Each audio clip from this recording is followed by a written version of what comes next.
Hi అండి, ఈ video మీకు నచ్చినట్లయితే తప్పకుండా లైక్ చేయండి.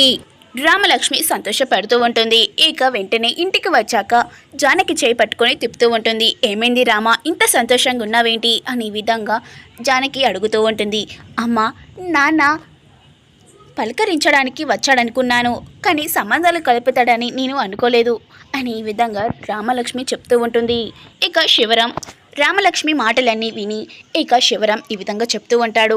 నన్ను క్షమించు రామా, నీ సంతోషాన్ని పట్టించుకోకుండా ఆ ప్రశాంతిని పెళ్లి చేసుకో అని నిన్ను ఎంతో బాధ పెట్టాను రామా, నన్ను క్షమించు అని ఈ విధంగా శివరాం చెప్తూ ఉంటాడు.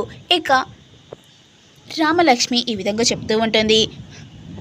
బాబాయ్, మీరు నా నాన్న అసంటోర్ వారు, మీరు నన్ను క్షమించు అంటున్నారేంటి బాబాయ్? మీరు ఎంత చేసినా నాకు మీరే ఇష్టం, మీరు ఇంకొకసారి క్షమించండి అని విధంగా అడగకండి బాబాయ్ అని విధంగా రామలక్ష్మి శివరాంకి చెప్తూ ఉంటుంది.